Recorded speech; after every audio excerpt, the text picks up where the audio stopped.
Hey Math 1, I've got a new lesson for you, and it's on a pretty fundamental thing in mathematics called factoring.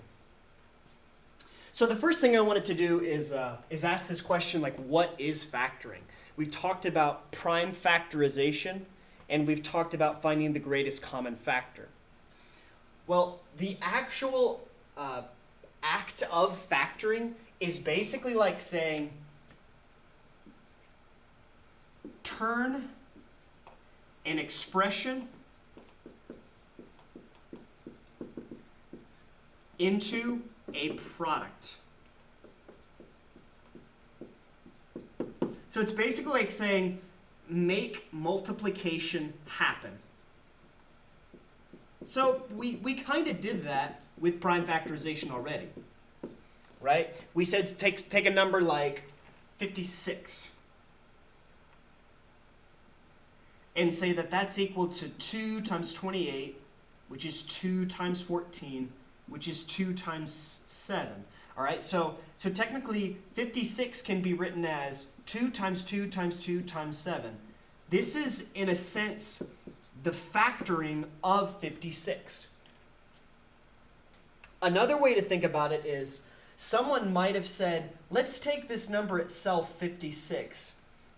All right, so this is more or less just a thought. So there's a little thought bubble for you. And we say, 56 is the same as, let's see here, 40 plus 8, 48, plus 8 more, that gives me 56. Now technically 40 plus 8 can be factored.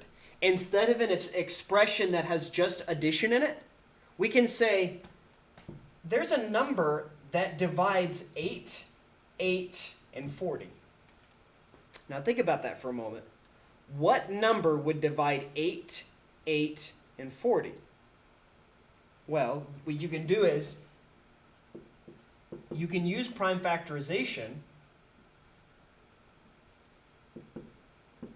to determine 40 is going to be 1 times, let's see, if we did a factor tree, that's 2 times 20, which is 2 times 10, which is 2 times, okay, so it's 3 2s and a 5. 3 2s and a 5. And 8, that's just 3 2s. And 8 down here, that's just 3 2s. The expression 40 plus 8 plus 8 can said to be factored by taking all of the things that they share, which is the greatest common factor, right? And then we take it out of this expression. It's like the reverse of the distributive property, which I just talked about in the last video. The reverse of the distributive property creates multiplication. So it's almost like I now have a group here with the greatest common factor that's been taken out of each of these. So there's an 8 on the outside, and this 40, there's a 5 left over here. Now these don't have any leftovers, but we need a placeholder that takes the spot of where 8 and 8 went. And technically you can always multiply by an extra 1.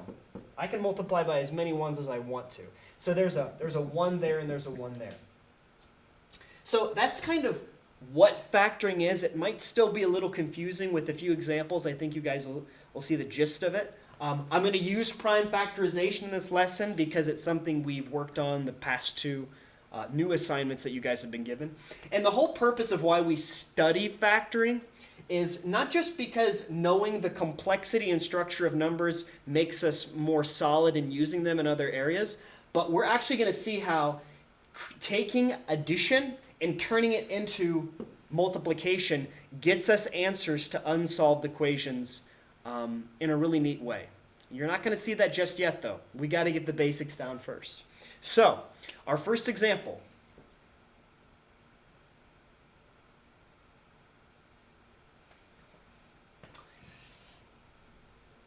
Our first example is we're taking an unsimplifiable, they're not like terms, an unsimplifiable polynomial, 45x plus 36xy. We can't combine the two, because one has an x and one has an xy. But what we can do is, like with our 40 plus 8, we can break them down using prime factorization. So we've got the term 45x. 45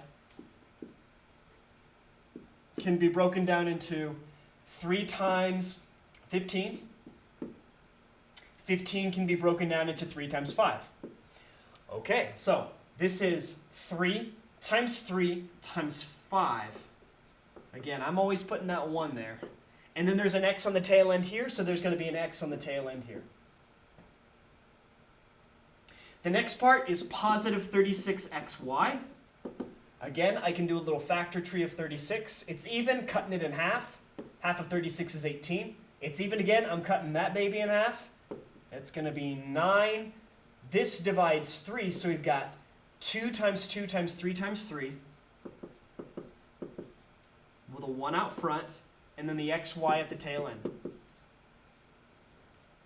Okay, so I don't know if you guys caught it when I did the 40 plus 8, but it seems as if when we take out the greatest common factor of two monomial terms, so they share a 1, a 3, a second 3, and an x. Now remember, you multiply these together, don't add them. So it's 1 times 3 times 3, that's 9. X. That's what creates the multiplication. We're undoing the distributive property process. So it's almost like saying to yourself, take this, create a group of parentheses where the 9x is what they share. That's now on the outside of the parentheses. The leftovers are going to be the placeholders for what you had. And that's shown in what was not circled when you were looking for what they shared. So take a look. And 45, what was not circled? The 5. So in place of the 45x, we now have a 5. Okay? There's addition between the two. And then the 36xy has a 2 times 2, 4, y left over. Okay. So today what I'm doing is I'm showing you guys how to take a polynomial and just rewriting it as a product of 2 parts now. See, putting a 9x on the outside indicates multiplication between 9x and 5 plus 4y. So that's our answer. Our answer is 9x times the quantity 5 plus 4y. And that is this polynomial factored. All right, let's try it again with number 2.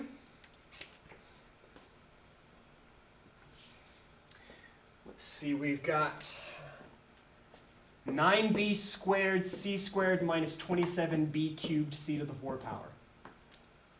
Okay, so my first move is I'm going to rewrite these vertically. And I'm going to keep that negative out there because that's kind of an important component. Pause it and try to do the prime factorization on your own. All right, let's see what you got. I don't think I need to do the factor tree for 9. Maybe. All right, it's 3 times 3. Got it? Yeah. So 3 times 3 times b times c times c.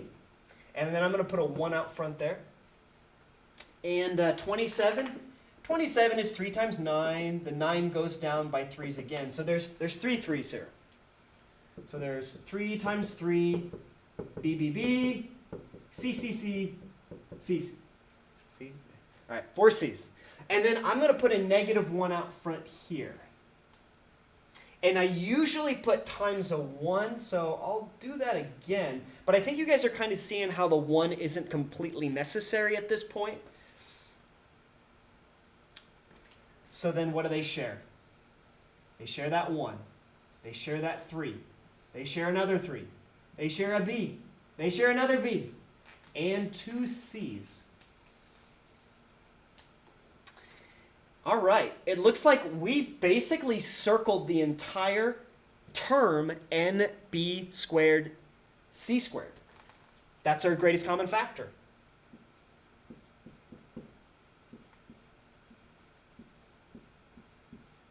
Now what are the leftovers? Now this is where a lot of students will make some mistakes on this first term. We have to have something that holds the place of the 9b squared c squared. I can't just leave it blank here. So it's pretty clear that on the bottom it's, ooh, I forgot to put a 3 here. I'm sorry. This should be 3 times 3. There were 3 3s here. All right. That's important because that's going to be part of our leftover group. Sorry for the confusion. Negative 1 times 3 times bc squared is minus 3bc squared. So what goes here? Think about it. You got an answer? Is it 1? Yes, it is 1. See, I can always multiply this by 1. Think about the number that I would put in place of here, that if I were to redistribute this 9b squared c squared, I would get 9b squared c squared back.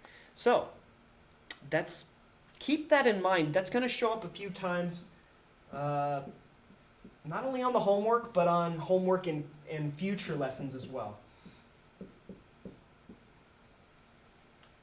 All right, let's see here. Let's check out what the next 2 examples look like.